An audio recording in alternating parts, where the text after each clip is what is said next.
in entire world we are observing World Day Against Drug Abuse. So for this year, the theme is like break the cycle, stop organized crime, because all of we are know that this drug trafficking is not a business done by individual. It's in this trafficking there are so many groups are acting as a organized groups. For this reason, the United Nations have decided that we will have the theme for this year is like break the cycle, so that we will contain this drug trafficking.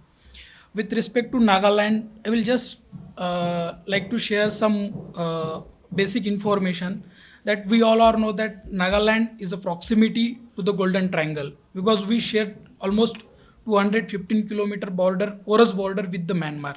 So that, and the Golden Triangle is infamously known for drug trafficking. There are so many reports that after the Golden Quadrilateral, now the Golden Triangle is the one of the most important drug trafficking areas, from where the most of the drug flowing through the other parts of the country as well as other countries also.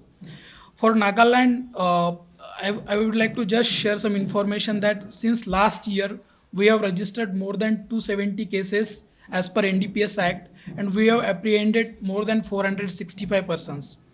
But we know that there are some challenges while seizing these drugs. Like there are multiple routes, there are multiple ways to hide the concealment of the drugs, and there are so many porous borders, and so many players are acting in this entire drug trafficking network. On the line of prevention and demand reduction, Nagaland Police is actively engaged in the awareness. As we are know that today also our CP Dimapur office and all district ANTF units, they are observing various awareness campaigns, and they have started some initiatives in the schools also under the Prahari Club, so that our children will be get aware about the drug abuse, as well as if someone in their family who are the victims of this drug abuse, they can make aware their family member also. Also, with the district administration under Nashabuk Bharat Abhiyan, the Nagaland police actively participating in prevention as well as awareness with related to illicit trafficking. And also, as we are all known that the most important thing is that the drug abuser, we need to rehab him, so that we are also, so if someone is from who is effective drug abuser, as per the NDPS Act, there are provision. If that person goes for rehabilitation and successfully completes that rehab, then after getting that certificate, the magistrate can release him as per the section 64A of NDPS Act 1985. So we are creating awareness on that front also. Those who are drug abuser, they can come out, go for effective rehabilitation, so that they will not be getting the any legal loopholes of these things. I think this is a day, like at present, we should be we are quite proud that Nagaland, all the related departments are taking it very seriously, and all departments are taking this day as an important day to observe in their own respective areas and sectors. So this is a very important day for us, and we all know that our state is going forefront to address this problem. And Sir has rightly said that our proximity to the Golden Triangle could also be one of the vulnerabilities that we are made to face. So I think the challenges are huge in front of us, but with the coordinated efforts from all the related agencies, I'm very sure we'll be able to overcome the challenges. We also understand the fact that drug abuse is part of the early civilization, and the challenges are huge. We need to work towards minimizing the effect, reducing the impact, and we also need to look towards elimination as well, which is a very big challenge in front of us. Here, it's not only the departments concerned whose role plays an important role. The role of civil society, and most importantly the media, plays a very important role in disseminating the informations rightly to the people. And when we talk about awareness, I think we also need to accept the fact that drug abuse needs to be looked at as psycho biological, psychological, and health, socio-economic problems. And we also needs to see that it's not a moral failing on the part of the drug abuser. So these are lots of other factors that goes along with drug addiction, even in the state, as well as the challenges of addressing the supply, demand, and harm reductions. So we also look at addressing drug abuse through three broad strategies, looking at supply reduction, demand reduction, and the harm reduction. So supply reduction basically is what Sir had highlighted also, to make sure that the inflow of illicit drugs are taken care of, are monitored and addressed. Demand reduction is to make sure that the initiation into drug use is reduced, or the time for initiation is lengthened, in the way of informing the young people on time, involving school, communities, and families. I think that is very important. We should understand. We should be able to disseminate that need. And second, and the third is the harm reduction that we look at. So whilst on the way to recovery, whilst on drug, we also don't want them to get into other harms. So harms is not only physical individual harm. Harm is to do with, they are vulnerable to crimes also, or they will be vulnerable to not being productive in the society, absenteeism towards work. This affects the economy of the state as well. So I think these are broad perspectives that we look at. I was told by our Soni Kumar that to highlight something on data, but unfortunately, as far as data is concerned, we don't have a kind of a data presentation as such, very specifically of very recent information. We at the Nagaland State AIDS Control Society work with a small population of drug users called injecting drug users because of their vulnerability of getting the HIV infection. So we use the harm reduction approach to make sure that they don't get other infections. At the same time, we also do have facilities to link them up for treatment and recovery. So in that, through that initiative, we are able to get some numbers with us. So we do have an opiate substitution therapy program, which is a treatment therapy program, where we linked the identified injecting drug users to avail those services and then encourage them to get into recovery. So that is through that we are able to see a good impact in the state. I think in the initial, like two decades back, the HIV prevalence, like since I'm from the AIDS control, I'll touch a little bit on the data. The HIV prevalence amongst the injecting drug users was about 39% from the assessment, and now with the intervention we have been able to bring it down to 2%. And that is not a number to be complacent. We are still worried that not a single person should get the infection, and we all need to come together to make sure that they don't get the infection because of being into risky behaviors like injection also, and moreover with illicit drug use. So that is it. And there's one study, I think there was a write-up references this morning in the newspaper, Nagaland Post, regarding the magnitude of substance use in India, 2019. That has also rightly highlighted. That was the only study of references that we are able to use, and it's us as well as the Ministry of Social Justice and Empowerment, the social welfare also often refers to that number to plan strategy. So that also, we have also seen that our alcohol, those who are into alcohol use and into sedatives, and the percentage is also a little higher than the national average. Alcohol, we are a little lower than the national average. Ours is about 8% compared to the national average of 14%. But when it comes to sedatives and opiates, we are second to one or two northeastern states here. So I think these are reasons where we also need to not only look at other preventive efforts, but also look at the individual as the center of our attention and concern, so that we are able to bring them out of the burden of drug addiction. At the same time, we also need to create an environment for the younger people to live a drug-free life, and so that they are directed, their skills are built up, they are directed to live a very productive and responsible citizens of our state. As we all are aware that our Honorable Chief Minister have declared war against drug. After that, under the leadership of our DGP Shri Rupin Sharma sir, in the Nagaland Police have constituted Anti-Narcotic Task Force (ANTF), which is headed by our Honorable ADGP Law and Order sir. Under that, we have in every district we have ANTF units, which is mostly headed by the additional SP. On these lines, we are going for seizure and arrest of the apprehended or persons.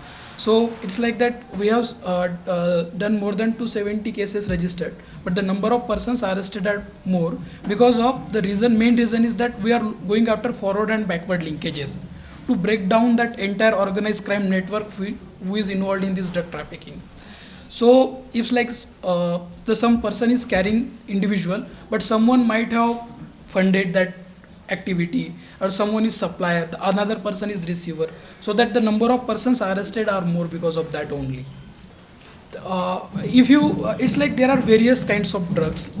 Let me highlight that the major seizures happen in Nagaland is like we have the ganja, then opium, then heroin, here we popularly known as sunflower or sunflower, then the brown sugar, then yaba tablet and spaxoproximine tablet, and there are some other synthetic drugs also like crystal meth, and others are also manufactured drugs are also there.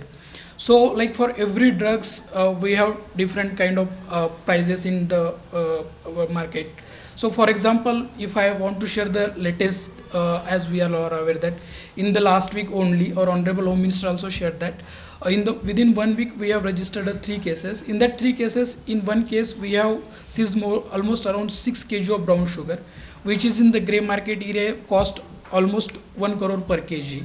Then again in another seizure we have seized more than 70 soap cases, and in another attempt also we have seized 50 soap cases, which is together containing more than 1.3 kilogram of heroin, which is normally in the grey market area cost around 7 crore per kg for heroin. So it's like more than 15 crore seizures we done within 1 week. So for this, if we calculate, it's in the rupees, it's in crore. Regarding government department also, currently we are not came across any cases where the government personnel are involved in trafficking of the drugs related things, especially within the Nagaland.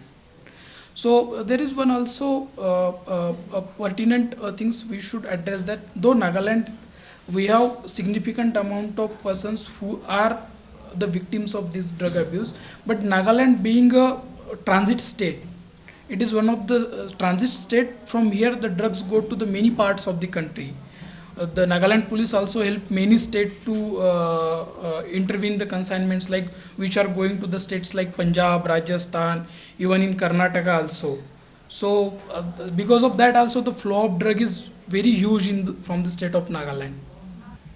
Yeah, I think it's very difficult to actually say that one particular factor is the driving factor for that, because that prevalence, we'll also look at high-risk behaviors as one of them, but normally that state prevalence is generated from the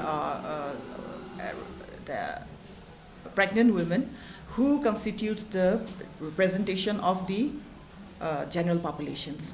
And that's where that also we have been trying a lot, and efforts have been given, and I think we are seeing a very steady decline. It's like, it's not a steep decline, we are seeing a very steady decline. We encourage all pregnant women to come for institutional delivery. We encourage all pregnant women to come for the antenatal checkup in the public health facility. Until and unless people comes forward in the public health facility, it's very difficult to reach them with treatment on time. So if a person comes, and if a pregnant woman especially is detected positive on time, early on, then they will be administered the treatment, which we call the antiretroviral treatment. So with that treatment, we also have seen that transmission to the unborn child is minimal or negligible. So I think on that line, the effort we have been doing really well in terms of the babies born out of those who had come to our system and those whose mother has been tested positive are remaining negative. Those who come very late, that means in the third trimester of the pregnancy, or those who just walked into the institution at labor and identified as HIV positive, these are the people where the babies gets the infection. So I think it's very important for us to disseminate the information down to the rural, to all our women, also to make sure that getting into the institutional, facilities for regular checkup is very important in order to address this as well. Nagaland is the transit state for other outside states, but how from which states or locations are these drugs coming into Nagaland? Like we have Myanmar border, we have border with Manipur, so then some other states also. Can you please? Through our seizures in last 1.5 years, I can say that there are some patterns. Like there are some prominent routes which are used by these drug traffickers. Like mostly the drugs like heroin, we call it as a sunflower or sunflower. Then opium and ganja. It mostly enters to Nagaland via Manipur. From Manipur also we have so many routes. Like if you take examples, the one most important is like from Khuzama check gate to Kohima, then it goes to Dimapur. Then we have another is like from Tadubi to Peren, then Jaluki, it goes to Dimapur, and from Dimapur to the rest of the country. Then from the Myanmar border side, we have from Myanmar border to Mon, to other parts of country also, and it comes to Nagaland also. Then from Longleng to other in the parts of the state of the Nagaland, and also it goes down to Mokokchung and then to the rest of the country. Then we have found that another pattern is like there are some drugs, synthetic drugs, which are coming from side of Assam to the Nagaland also. So they are entering from Situpala check gate or Wamkin check gate from Assam side and entering into Nagaland, or from Dimapur to Kohima, and then from Kohima to other parts of the state like Fake, Longleng, Kifre or Noklak district it is going. Then there is one pertinent issue I would like to highlight here, that for Nagaland police also, like if we take simple example of this, the highway which is going from Dimapur, Kohima to Manipur, Impal. Here on daily, like more than 2000 vehicles are plying through this single route. For police also, it's next to impossible to check each and every vehicle, which contains even bigger vehicles also. Through our surveillance, human intelligence, tech inputs, Nagaland police is trying our best to contain this menace, but to eliminate or to reduce it to a negligence levels, the all society needs to come together, because until all peoples like civil society organizations, NGO, even the schools, the media persons and other government offices come together, we can't fight this drug menace incomplete. So that today, since this is all media persons came through you, I request all people of Nagaland, wherever you get any kind of information, please share with the Nagaland police. We keep your identity anonymous, and if even also like as per NDPS reward guidelines also, your identity will be kept anonymous, and you will be get rewarded also if the significant seizures happen. So I request all of you come together. If we come together, then and only then we will fight this menace. Unless it's very difficult for either police or health department or social justice department, if you work in silos, to fight this drug menace as a whole. So I request all of you to come together from this media channel also. Share whatever informations you have. Like if you just suspect that some person is doing this thing, just share that. Police will then build through its own sources, try to find out that and seize that to whatever contraband is flowing. Thank you. From time to times we conduct surprise MVCP duties also. so that or whenever we have any pinpointed intelligence based information, then we conduct operations also. But as I have said earlier also, it's like very difficult to check each and every vehicle, because everyone is in hurry also, and we can't stop the traffic flow also, because it will create another problem. But we are trying our best through since our teams are also now well trained. If they found some suspicious behavior who is carrying drugs, they will get to know that they observe something, then immediately stop that vehicle, and then they thoroughly check in presence of independent witness that vehicle and get proper seizure done. The most in recent seizure is this our highway only, the which is go from Dimapur Kohima to Imphal side. Then most of the drugs which we have seized, if we want to take the closest point of contact, it is coming from the Senapati district. So it's like we have to understand this one thing in this drug trafficking. They works in a nodes. They have organized kind of network. But just like if I want to say example, someone who is carrying from Myanmar border till Kangpokpi district, then from Kangpokpi to Senapati, the other person will operate. That person don't know who is that Kangpokpi side. Then from Senapati till Kohima or Dimapur, the another node will approach. They don't have any idea about who is in behind that. Then from Kohima or Dimapur to till Guwahati, some other group will be operating. So it's very difficult sometimes to get, and the financial flow also happens through various means. Like sometimes they are using these mule accounts, and sometimes this finance happens through Hawala also. And sometimes the person who is carrying these drugs, he just get some amounts like it's in 30,000, 40,000, but he don't know about what he has carrying, such a huge kind of consignment also. So because of these things, it's very difficult to crack down at the same time to entire network. But since last 2 years, Nagaland Police is trying their hard. So we arrested accused from Manipur also.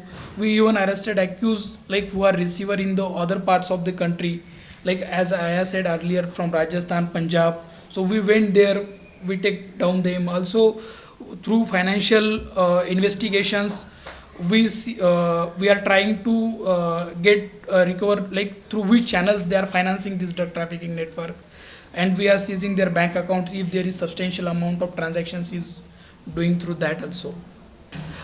It is important for us also to know that what kind of profile is there. But when I also like recently started to monitor that, and surprisingly it's like very diverse kind of a profile I came across. Like some carrier, they are illiterate, they even not studied for single standard also, and some carrier they are graduate also. Some of the in one of the case I came across that the person who was carrying that drug is a very good athlete. He even represented at like zonal level kind of competitions also. So and even like we observed that even on gender basis also, there are women who are carrier, that pattern are also commonly observed. Though we haven't came across the woman who is substance abuser, but there are some women who were carrying this stuff. And if we take age group also, it is varying from like 18 years till 70, 75 years also in some cases. So in recent one case only, one of the accused, he was born in 1968. So we can just imagine that even that age group is also varying significantly. So it's like it is having impact on all kinds of age group, professions, we can say that, and even social structures also. Like if you go by the registration of cases, the higher number of registrations of cases happened in last 1.5 years, mostly in Dimapur and Kohima. Though since as I have discussed, like currently Nagaland Police in its initiative of war against drugs, all our district units they are coming up, and that's why these seizures in the various districts also increasing, because they are taking efforts wherever these drug traffickers are trying to go. And since these drug traffickers are also like that, if we concentrate on one routes, they will try to take another routes. That's why we also see that these patterns of varying, like sometimes in some months there will be high seizure on this highway, so they will start taking that route. Then seizure will shift to these districts. These patterns will be continuously shifting, but majorly most of the cases are registered in Dimapur and Kohima only. Regarding that abuse related parts, like I haven't have exact data because it's like not a police direct role, but we can see that the cases where the drug abuser, like the person who is involved in petty drug peddling also, and he himself is abuser also, that kind of cases we are found in the districts like Longleng, Noklak, or in some parts of Mon also. So sometimes though we observe that since he himself is a drug abuser, to get some money for his, he's doing this peddling, and these drug traffickers are using them. And one question to ma'am. Ma'am, is there any data regarding the number of persons who are on ART right now in Nagaland? Yeah, we do have this data. I think at present we have about 16,000 on ART already. Okay. Yeah.